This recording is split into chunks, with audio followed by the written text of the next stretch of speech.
Easy কুকিংয়ের আজকের recipe থাকছে chicken grill. আর এই চিকেন গ্রিলের টেস্ট নির্ভর করে আপনি এটাকে কীভাবে ম্যারিনেট করছেন, কী মশলা ব্যবহার করছেন। আমার এই চিকেন গ্রিলটা একদমই পারফেক্ট ছিল, দোকানের থেকেও অনেক মজার ছিল। এই চিকেন গ্রিলটা তৈরি করার জন্য আমি এখানে 1 কেজির মতো চিকেন নিয়েছি, হাড়সহ এবং হাড় ছাড়া চিকেনগুলো আমি নিয়েছি, ব্রেস্ট পিস এবং লেগ পিস দুটোই।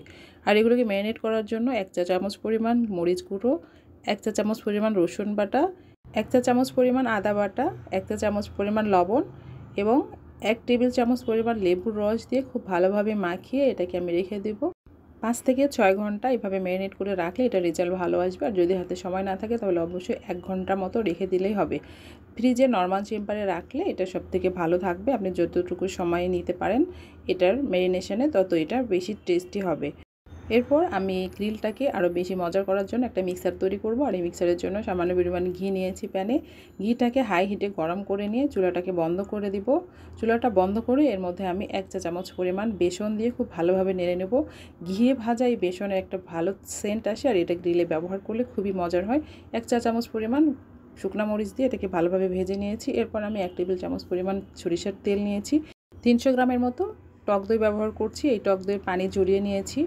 এই 300 গ্রাম টক দই সরিষার তেলের সাথে আমি 1 চা চামচ পরিমাণ chili sauce, hot chili sauce, 1 চা চামচ পরিমাণ টমেটো সস দিয়ে নিচ্ছি। এখানে 2 ধরনের লবণ ব্যবহার করেছি, বিট লবণ এবং সাধারণ খাবার লবণ। হাফ চা চামচ পরিমাণ বিট লবণ দিয়ে নিয়েছি এবং 1 চা চামচ পরিমাণ সাধারণ খাবার লবণ ব্যবহার করছি। হাফ চা চামচ পরিমাণ দিয়ে নিয়েছি গরম মশলা গুঁড়ো, 1 চা চামচ পরিমাণ দিয়ে নিয়েছি ধনে গুঁড়ো। এরপরে দিয়ে নিচ্ছি সামান্য পরিমাণ চিনি, এটা অপশনাল, আপনারা নাও দিতে পারেন, তবে চিনি দিলে চিকেনটা খুব ভালো জুসি হয়, টেক্সচারটা ভালো থাকে। ম্যাগি মশলা 1 প্যাকেট দিয়ে নিচ্ছি, আপনারা চাইলে চাট মশলা ব্যবহার করতে পারেন। সবগুলো উপকরণ খুব ভালোভাবে মাখিয়ে নিতে হবে। খুব ভালোভাবে মাখিয়ে এর মধ্যে আমার যে চিকেনগুলোকে আমি ম্যারিনেট করে রেখেছিলাম লেবু দিয়ে, সেগুলোকে এর মধ্যে দিয়ে খুব ভালোভাবে মেখে নিচ্ছি।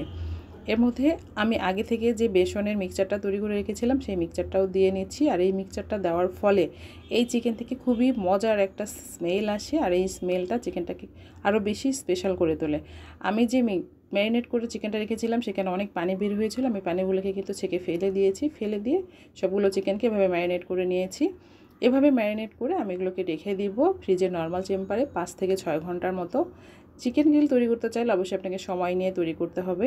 5 থেকে 6 ঘন্টা পরে আমি চিকেনগুলোকে বের করে নিয়েছি এবং এইভাবে খুব সুন্দর করে আবার এভাবে ম্যারিনেট করে নিচ্ছি, আবার ভালোভাবে মিক্সড করে নিচ্ছি সবগুলো মশলা দিয়ে আবার ভালোভাবে মিক্সড করে আমি এটাকে ওভেনে তৈরি করবো। আপনারা চাইলে চুলাও তৈরি করতে পারেন। যেহেতু আমি এটাকে ওভেনে তৈরি করবো, ইলেকট্রিক ওভেন ব্যবহার করছি আমি এখানে। ইলেকট্রিক ওভেনের যে ট্রেটা থাকে সেই ট্রেটাতে আমি ফয়েল পেপার মুড়িয়ে সামান্য পরিমাণ তেল ব্রাশ করে নিচ্ছি এবং এর উপরে সেই ম্যারিনেট করা চিকেনগুলোকে বিছিয়ে দিচ্ছি। একটু ফাঁকা রেখে বিছিয়ে দিতে হবে।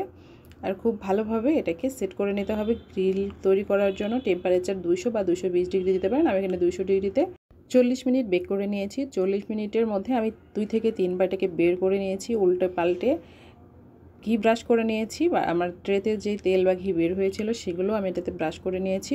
এভাবে উল্টে পাল্টে দিতে হবে। ট্রেটা বের করেও করতে পারেন অথবা ওভেনের ভিতরে আপনি এই কাজটা করে নিতে পারেন। প্রথম 20 মিনিট পরে আমি একবার উল্টিয়ে দিয়েছি এবং তারপরে 10 মিনিট পর আবার উল্টিয়ে দিয়েছি এবং লাস্ট মিনিটে আমি আবার ঘি ব্রাশ করেছি। এভাবে আমার গ্রিলটা তৈরি হয়ে গিয়েছে। খুবই মজার এই গ্রিলটা, যেহেতু আমি বিভিন্ন ধরনের মশলা এখানে ব্যবহার করেছি। ঠিক এভাবে ম্যারিনেট করে এই মশলাগুলো ব্যবহার করলে এই গ্রিলটাকে আপনি একদম দোকানের থেকে বেশি জুসি এবং টেক্সচার সম্পন্ন একটা গ্রিল তৈরি করতে পারবেন বাসায়, আবার এটা চুলাতেও তৈরি করতে পারবেন। খুবই মজার হয়। আমার মনে হয় যে আমার এই গ্রিলের রেসিপিটা আপনাদের ভালো লেগেছে। আমার চ্যানেলের সাথেই থাকবেন। ধন্যবাদ সবাইকে। আল্লাহ হাফেজ।